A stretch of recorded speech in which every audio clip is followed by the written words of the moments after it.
Sobat Belajar, masih ada nggak ya kira-kira yang suka nulis diary, nulis di buku notes-nya tentang apa sih yang udah dijalani selama seharian ini? Biasanya kalau misalnya kesel, terus ceritanya di notes, atau sekarang karena udah lebih canggih, itu pakainya blogspot di situ ya. Oke, nah percaya nggak sih Sobat Belajar, ternyata yang Sobat Belajar lakukan itu sebenarnya ada materi di bahasa Inggris dan merupakan salah satu materi di bahasa Inggris. Penasaran kan? Kira-kira teksnya namanya apa ya?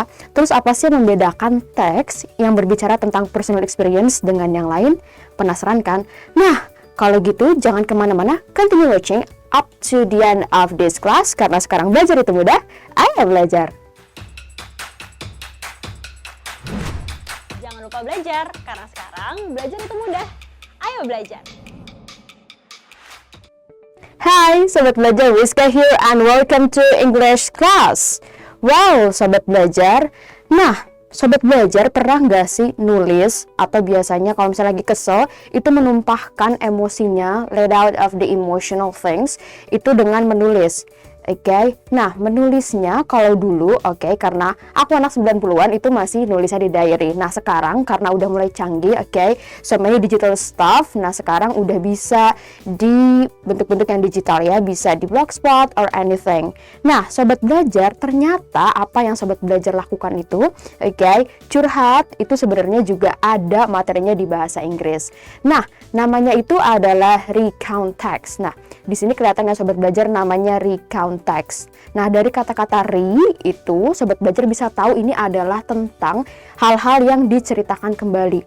Kak, memangnya ada semuanya yang re itu depannya udah pasti replaying. Nah belum tentu ya Sobat Belajar. Nah tapi in this case recount text itu adalah hal-hal yang berkaitan dengan retelling. Gampangnya adalah recount text itu dia retelling past activities. Nah namanya juga retelling, menceritakan kembali, itu berarti dia mostly akan menggunakan simple past tense. Nah kira-kira apa aja yang membedakan recount text dengan yang lain? Contohnya adalah yang Sobat Belajar udah pelajari, itu ada descriptive, terus ada procedure. Nah di deskriptif itu biasanya membicarakan tentang ciri-ciri atau karakteristik, baik itu dia makhluk hidup ataupun dia bukan yang makhluk hidup. Nah procedure, nah ini yang biasanya suka masak atau fotografi atau suka berbagi informasi. Nah ini bisa juga dipakai, procedure ini dia berkaitan dengan cara melakukan sesuatu. Nah kali ini fokus kita akan tentang recount text. Jadi yang berkaitan dengan retelling past information or past events. Nanti kita lihat gimana ya kalau misalnya aku atau misalnya Sobat Belajar itu mau membuat recount text. So without further ado, let's get started. Nah, jadi during our class kita akan membahas tentang kinds and characteristic. Kenapa Kak kinds-nya itu penting? Karena Sobat Belajar, recount text itu sebenarnya nggak cuma satu. Kok bisa Kak nggak cuma satu? Iya, dia itu sebenarnya punya 3. Nah, yang common, yang general adalah yang biasanya kalau misalnya di sekolah nih, Sobat Belajar disuruh misalnya abis holiday, itu disuruh sama gurunya, coba dong ceritain udah pernah kemana aja, melakukan aktivitas apa aja, terus emosinya itu kayak apa. Nah itu yang paling sering dikaitkan dengan recount text. Padahal sebenarnya si recount text itu masih punya 2 bentuk yang lain. Yang paling sering itu yang memang personal experience. Nah itu ya slide-nya tentang si kinds.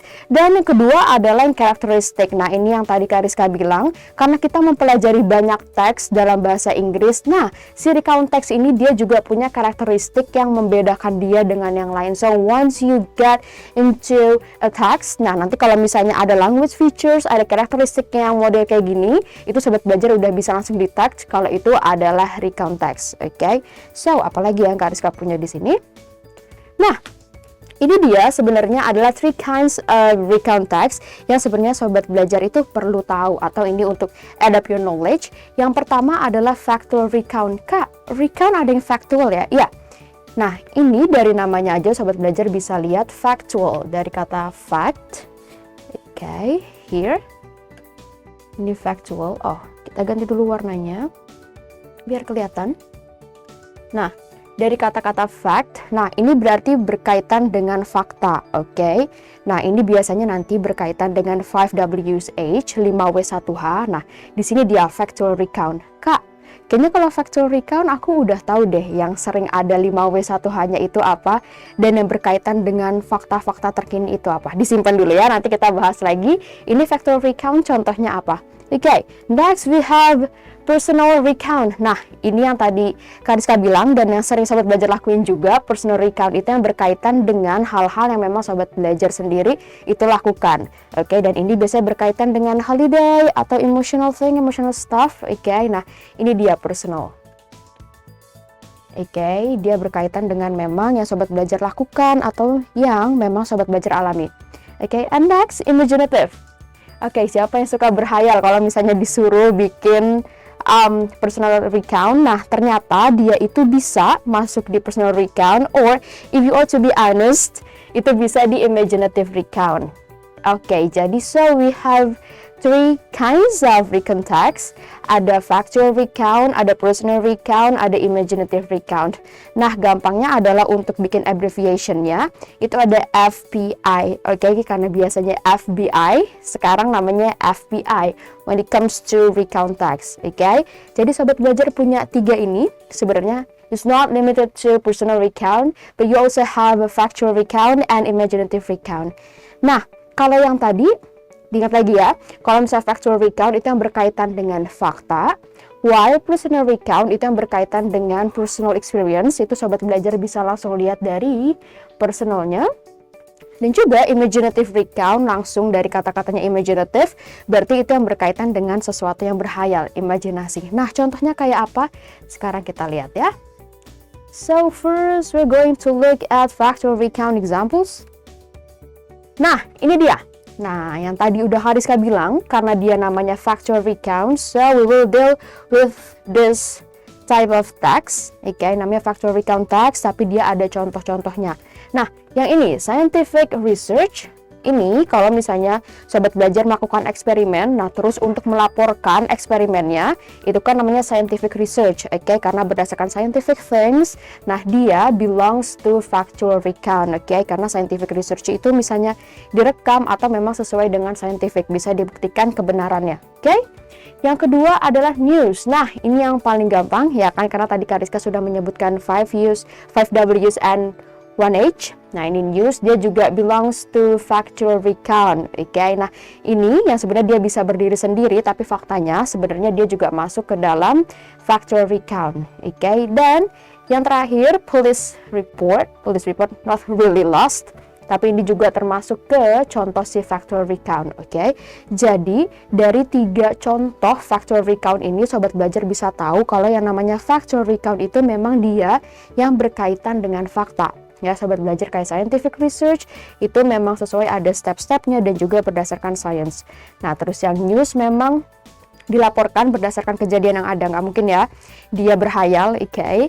Dan juga police report, karena ini dia biasanya di-compile dan dia berdasarkan memang apa yang terjadi. So, these are examples of factual recount. Nah, sekarang kita lihat Kak, kalau misalnya kayak gini, aku kayaknya agak susah deh. Agak susah untuk bisa hafal, not really hafal, tapi untuk tahu sebenarnya contohnya dia kayak apa. Oke, nah ini contohnya Sobat Belajar. Jadi kalau ingin berbicara tentang factual recount, particular especially for news, ini Sobat Belajar bisa goes to this website, BBC. Nah, ini BBC News-nya adalah yang berkaitan dengan factual recount. Oke, nah di sini Sobat Belajar bisa lihat ada di mana? Ada di India, oke. Di sini kelihatan ya. Kalau misalnya kita mau bedah sesuai tadi 5W1 hanya, ini dia.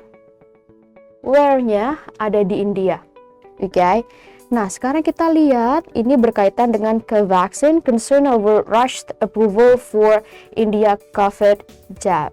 Oke, nah di sini ini cuma Kariska ambil beberapa aja, cuma yang sesuai dengan satu screenshot ini. Nah, ini sebagai gambaran supaya Sobat Belajar punya actual things. Itu sebenarnya kalau news yang bentuknya factual recount itu kayak apa. Oke, from the name Sobat Belajar bisa tahu recount berarti dia retelling past events. Nah, di sini kita lihat biasanya Kak kalau misalnya yang past events itu pakai simple past tense. Ya, itu bisa. Nah, nanti kalau misalnya membahas tentang past tense dan teman-temannya di kelas yang lain. Oke, nah sekarang kita belajar tentang factual recount-nya yang news. Nah, di sini ini biasanya adalah title-nya. Sekarang kita coba analisis. Oke, ini title-nya. Nah, penting gak sih Kak di recount text itu harus ada title-nya? I highly recommend you to have the title. Jadi nanti readernya atau you even as the writer itu tahu sebenarnya apa sih yang mau diceritain, oke? Karena biasanya kalau nggak ada judulnya, oke, kalau nggak ada tema besarnya itu suka bingung tadi mau ceritain tentang apa ya intinya. Nanti idenya terlalu lebar, oke? Jadi title is really highly recommended for you, oke? Terus yang selanjutnya, nah ini kalau misalnya news biasanya dia ada highlight-nya di sini. Oke, nanti kita comparing dengan bentuk recount yang lain. Nah, karena di sini news, kita lihat yang di sini adalah highlight. Kak, aku sering deh dengar kata highlight. Highlight itu maksudnya yang di news apa? Aku taunya kalau misalnya highlight itu yang berkaitan dengan makeup highlighter to make you more look fresh. Oke, kalau di sini highlightnya adalah dia secara umum atau ide besarnya dia akan membicarakan tentang apa ya, sobat belajar. Oke, nah ini udah Kariska highlight si highlight yang newsnya. Oke, jadi di sini dia bilang experts have raised concerns over India's emergency approval of a locally produced coronavirus vaccine before the completion of trials. Nah, jadi dia berbicara tentang itu. Nah, nanti di entire or the rest of the paragraph itu dia akan membicarakan tentang ini, elaborasinya. Oke? Nah, jadi di sini ternyata secara nggak sadar kita udah mulai analisis bentuknya recount text yang bentuknya news. Jadi kalau news itu ini yang paling common. Jadi I don't think this would be a big deal for you. Jadi ini nanti akan kelihatan ada title-nya dan juga di sini ada highlight-nya. Nah, nanti yang di entire or the rest of the paragraph dia nanti akan membicarakan tentang elaborasinya. Oke, nah ini namanya news, factual recount, dan ini yang namanya juga factual recount, berarti dia bisa dipertanggungjawabkan keberadaannya, oke, atau bisa dipertanggungjawabkan datanya, informasinya, oke, karena dia adalah factual di sini. Nah, di sini nanti sobat belajar bisa tambahin detailsnya kalau misalnya disuruh, oke, or instructed to make a factual recount. Oke, nah ini contohnya ya sobat belajar. So, again, kalau misalnya mau baca, to improve your vocabulary, your reading things, especially for news, formal one, sobat belajar bisa go to this BBC, okay? To make you enrich of your vocabulary, right? Okay, next, kita punya apa ya? Okay, nah ini yang personal recount, the one that is really amazing, really astonishing, and really, you know, full of emotion. Ya, personal recount. Nah, personal recount itu ternyata sobat belajar itu nggak cuma satu, nggak cuma experience. Nah, sobat belajar bisa juga pakai biography. Oke, biography itu juga dia masuk ke personal recount. Kenapa sih Kak biography itu masuk ke personal recount? Setahu aku dan yang sering aku lakukan adalah personal recount itu kan cerita kita, oke, retelling, experience. Tapi kenapa biography itu juga masuk personal recount? Oke, sobat belajar, for your information, biography itu kan dia membicarakan tentang salah satu tokoh dan perjalanan hidupnya. Nah, itu berarti dia perjalanan hidup yang memang terjadi oleh satu orang tokoh itu. Oke, nah dia itu in long one. Oke, kalau misalnya experience itu kan biasanya short. Kalau biography itu misalnya selama kurun waktu berapa tahun, atau misalnya kalau tokohnya sudah passed away atau sudah meninggal, nah dia itu sebenarnya masuk ke biography dan personal recount. Dia juga masuk karena retelling past events, gitu ya. So, untuk personal recount, sobat belajar punya biography and experience. Nah, yang biasanya suka curhat, oke. Nah, nanti curhatnya itu bisa mulai ditulis recount text untuk melatih to practice your writing skills, oke, dan juga untuk melatih vocabulary apa yang sobat belajar itu udah kuasai atau yang mau tahu, oke. Kenapa sih Kak Kariska itu recommend that thing? Karena sobat belajar dengan menulis itu nanti vocabulary-nya akan semakin banyak. Kalau mempelajari vocabulary itu dia langsung cuma menghafal aja, itu sobat belajar less likely to understand the context. Tapi karena udah masuk ke bentuk yang seperti ini, personal recount text-nya itu biasanya lebih gampang untuk di-ingrain. Okay? So I highly recommend you to start writing, whether it is digital one atau itu yang conventional through pencil and anything, a pen or anything. Okay? Nah, sekarang kita lihat contohnya apa ya kalau misalnya experience or biography. Nah, ini sobat belajar, ada yang tahu siapakah beliau? Okay, this is the activist, educational activist yang sangat-sangat famous, okay, in recent days. Ini adalah Malala Yousafzai, okay, yang tahu bukunya? Bukunya itu I Am Malala, okay, karena dia adalah seorang education activist, okay. Nah, ini adalah short biography of her. Nah, di sini sobat belajar bisa lihat ada fotonya, oke, ini yang berkaitan dengan biografi tokohnya untuk mengingatkan kembali orangnya yang mana ya, gitu. Oke, ini ada fotonya. Terus di sini juga ada description-nya. Nah, description-nya itu specifically itu yang berkaitan dengan personal recount-nya. Oke, jadi apa yang udah went through by di Malala Yousafzai. Nah, itu biasanya dijelaskan dan of course pasti dijelaskan, namanya juga biografi. Nah, di sini juga kalau misalnya sobat belajar mau bikin biografi, sobat belajar sendiri itu bisa. Oke, nah sekarang kita lihat di sini benar nggak ya Kak kalau misalnya biografi itu dia masuk ke personal recount. Nah, di sini sobat belajar bisa lihat ya, Kak Rizka bacain. Malala Yousafzai is a Pakistani education advocate who at the age of 17 in 2004 became the youngest person to win the Nobel Peace Prize after surviving an assassination attempt by the Taliban. Nah, ini di sini, oke, sobat belajar bisa lihat dia membicarakan tentang atau telling pada tahun 2014 at the age of 17, si Malala Yousafzai ini dia became the youngest person to win the Nobel Peace Prize. Oke, nah di sini baru satu nih. Oke, baru satu di sini dia menjelaskan kalau selama hidupnya nih, especially di umur yang ke-17 di tahun 2014 itu si Malala Yousafzai itu dapat Peace Prize, okay? Peace Prize after surviving an assassination attempt, gitu ya. Nah, ini yang tadi Kak Rizka bilang namanya juga personal recount. Dia akan membicarakan tentang apa aja sih achievement-nya yang sudah didapat, okay? Nah, ini nanti di entire-nya or the rest of the paragraph dia akan membicarakan lebih lanjut. Nah, ceritanya apa Kak? Kita bisa nggak Kak kalau misalnya cuma nyebutin sekali aja di sini, terus nanti setelahnya kita langsung achievement yang lain, itu boleh? Oke, jadi kalau sobat belajar nanti disuruh coba bikin recount text, terus pilihnya yang personal, terus ceritanya mau menceritakan tentang your idol, itu nanti description-nya, oke, bisa langsung satu kalimat dan kalimat selanjutnya itu achievement yang berbeda atau dielaborasi. Oke, nah maksudnya dielaborasi itu gimana Kak? Jadi kalau misalnya dielaborasi itu artinya adalah misalnya ini, dia membicarakan tentang Malala Yousafzai itu at the age of 17 in 2004 became the youngest person to win the Nobel Peace Prize after surviving an assassination attempt by the Taliban.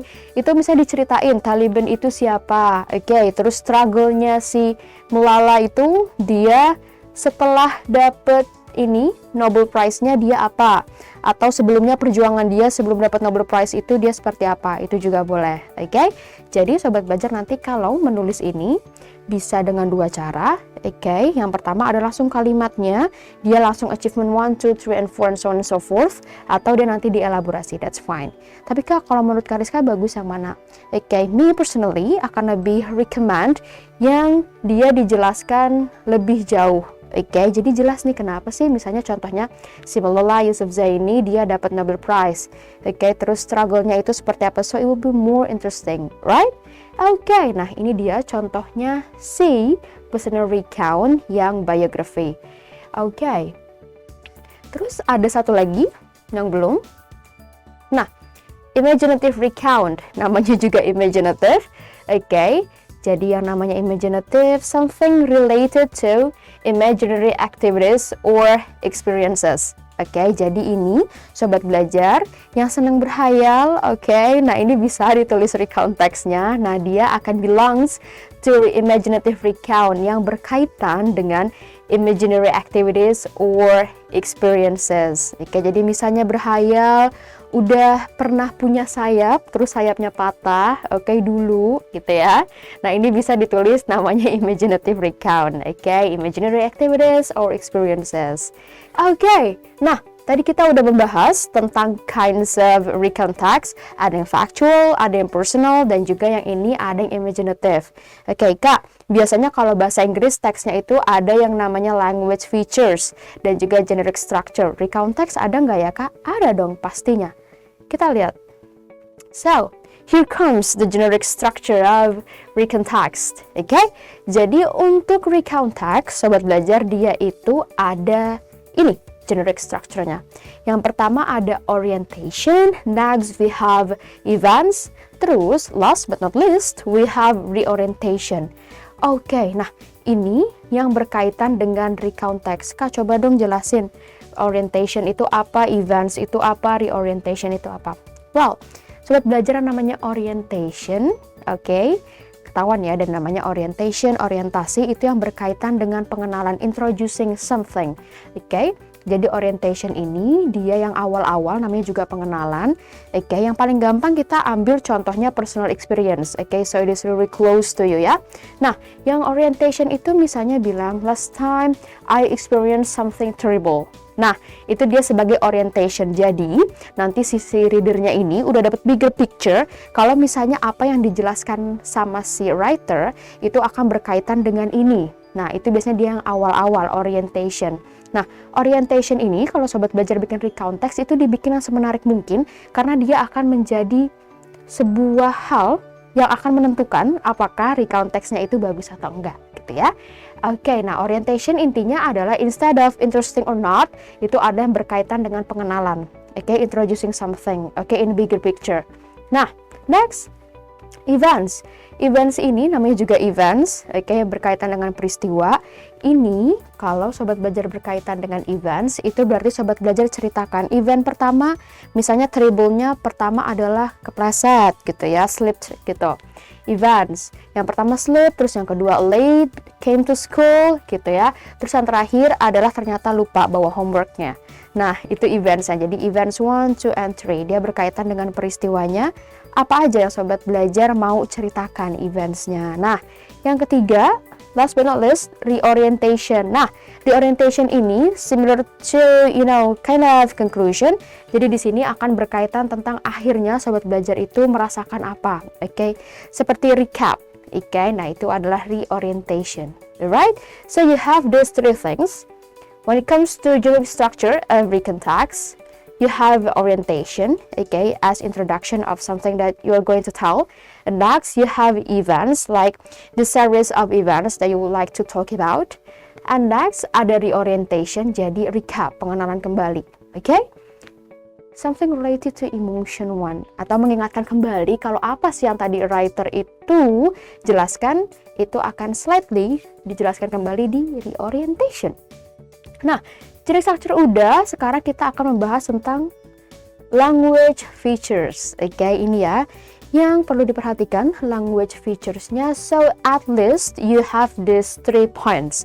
Oke, jadi kalau misalnya mau menulis recount text or detecting or analyzing language features, itu sobat belajar more often than not akan menemukan ini, simple past tense. Oke, kenapa sih Kak ada simple past tense? Nah, yang namanya juga recount, retelling something, berarti dia akan mostly ada simple past tense-nya. Oke, karena dia berkaitan dengan menceritakan kembali sesuatu yang udah lewat, gitu ya.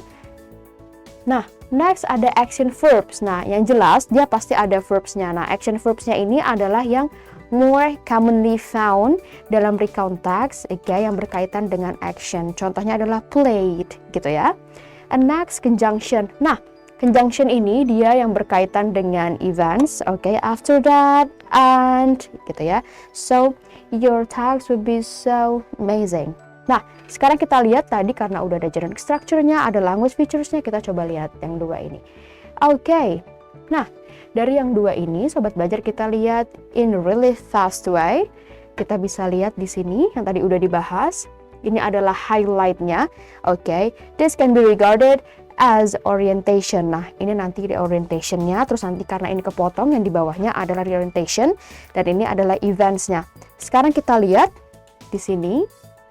Approved, simple past tense, touted, simple past tense again, and it was shot, Oke, nah kelihatan ya, dia di paragraf-paragraf ini at least itu ada yang dengan simple past tense in each paragraph. Terus lanjut tadi yang personal recount yang Malala. Ini tadi ada became, okay. Terus ada lagi was. And next we have survived and gave. Okay? Yeah.